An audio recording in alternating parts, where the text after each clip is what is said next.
వార్తలో దేవాది దేవుడు 14 అధ్యాయంలో 27 వచ్చిన నుండి 30 వచ్చిన వరకు దేవుడు అంటే నీ భయపడవద్దు. ఏమంటున్నాడు? నీవు భయపడవద్దు. మనిషికి ఏమన్నాడు? భయం. ఎక్కడ పోయినా భయం, ఇంట్లో ఉన్న భయం, బయటకు వచ్చిన భయం, పారాడినా భయం, నిలబడినా భయం, ఎవరితో మాట్లాడినా భయం. వాళ్ళకే సంబంధాలు పెట్టే ప్రదేశం ఏమన్నా దేశంలో ఉండే ఒక పరిస్థితి భయం. దానికి అక్కడ ఒక భక్తునికి దేవుడు సలహా ఇస్తున్నాడు. ఏమనిస్తున్నాడు? ఇక్కడ 27 వచ్చిన 30 వచ్చిన వరకు మత్తయి 14 అధ్యాయం 27 వచ్చిన పేతురు తన సముద్రంలో ఒడ్డించి ప్రయాణం నుండి వచ్చినప్పుడు దేవుడిని ఎవరంట? భూతమంట. ప్రైజ్లో యేసు మాట్లాడుతున్నా అవరికి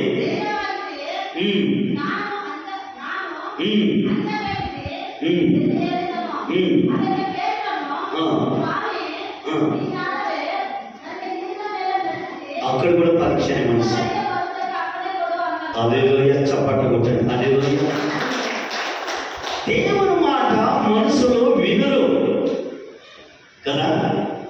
అక్కడ ఏమంటున్నాడంట? అక్కడ కూడా దేవుడు ನಾನು ಬರ್ತಾ ಇದ್ದೀನಿ, ನೀವು ಸಮುದ್ರ ಕಡೆ, ನೀವು ಸಮುದ್ರದ ಮೇಲೆ ನಾನು ಬರ್ತಾ ಇದ್ದೀನಿ, ನೀವು ಆ ಒಂದು ದೋಣಿಯನ್ನು ಹತ್ತಿ ನೀವು ನಡೀರಿ ಅಂತ ಹೇಳ್ಬಿಟ್ಟಾಗ ಯೇಸು ಸ್ವಾಮಿ ಹೇಳ್ತಾ ಇದ್ದಾನೆ. ಹೇಳಿದಾಗ ಈ ಶಿಷ್ಯರು ಏನ್ ಹೇಳ್ತಾ ಇದ್ದಾರೆ? ನಂಬಿಕೆ ಇಲ್ಲ, దేవుడు మంచి చేస్తాడో బాగా చేస్తాడో, యేసు ప్రభు నమ్ముకుంటే బాగవుతుందో లేదో, ఎన్ని మనకి మంచి చేసినా పని వరకు మన జీవితంలో అనుమానమే భయం. అక్కడ యేసయ్య అంటున్నాడు, ఏమంటాడంట? ನಾನು ನಿನ್ನ ಸಮುದ್ರದ ದೋಣಿಯೊಳಗೆ 12 ಜನ ಶಿಷ್ಯರನ್ನು ನೀ ಪ್ರಯಾಣ ಮಾಡಿರಿ, ಆಮೇಲೆ ನಾನು ಬರ್ತೀನಂದ್ರೆ నమ్మకే ఇల్లవో.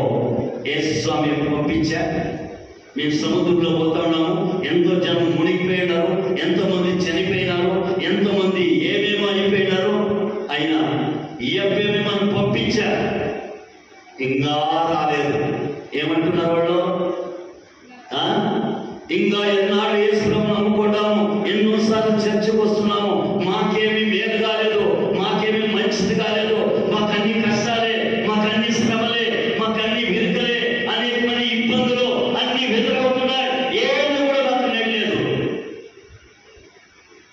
నీలో ఏముందంటే నమ్మకం ఉండాలి, విశ్వాసం ఉండాలి. Right lord, నేనేముండాలి?